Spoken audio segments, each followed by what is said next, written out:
Have you ever wondered what separates good engineers from great engineers?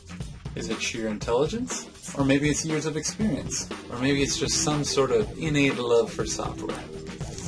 I'm Brett Ripley, and today we're going to be talking about what separates the good engineers from the great engineers and how, with just a few practical steps, you can become an elite problem solver, both at your job and in RL.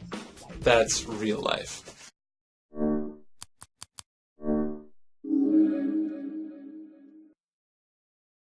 When I was starting at Liferay, a mentor sat me down and gave me just a few steps that would change my career and my life. What he said was, every day when you come in and before you start, I want you to write down the 4 or 5 key things for that day. Write them down. Then go right into the first one and don't stop until it's done. When that's done, go on to the next one.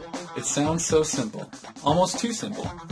But think about how much time and effort you or other people spend in email, in checking your phone, or in general just doing tasks that may or may not have any value whatsoever. The thing was, a focused execution of his plan gave me exponential results. The same productivity boost that I got from following my mentor's simple process is also possible on tickets. The reality is that your ability to both know and to focus on each troubleshooting step is what separates the good engineers from the great engineers. My guess is not that you're not doing the right troubleshooting steps. No. My guess is you're more like me with my tasks for the day, going about them sloppily and therefore inefficiently. So what are these mysterious troubleshooting steps? What are the steps that you want to systematically walk through when you encounter a problem of any kind? Let's dig in. The first step that you're going to want to do when you come to a problem of which the cause is unknown is clearly identify the problem. This means 2 things: symptoms and circumstances.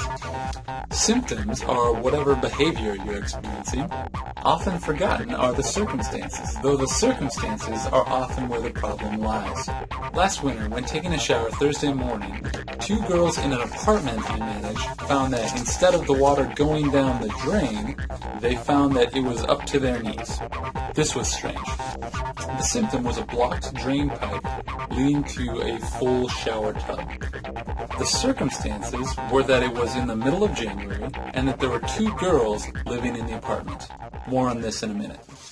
After clearly identifying the problem, the second step is to create a hypothesis based on the symptoms and the circumstances from step 1. I found that the 3 most helpful things to do when creating a hypothesis are prior experience, research, and thinking. With prior experience coming in as almost a trump card, this can be overcome with Google, the knowledge base, and most importantly, your brain. A common error here is to get lost doing the mindless work of Googling around, doing research, without taking a step back and doing the challenging but effective work of thinking. In the case of the clogged shower, I used my circumstances to generate 2 hypotheses. Option 1, that there was girl hair in the drain, or option 2, that the drain pipe was frozen. It's a Minnesota thing.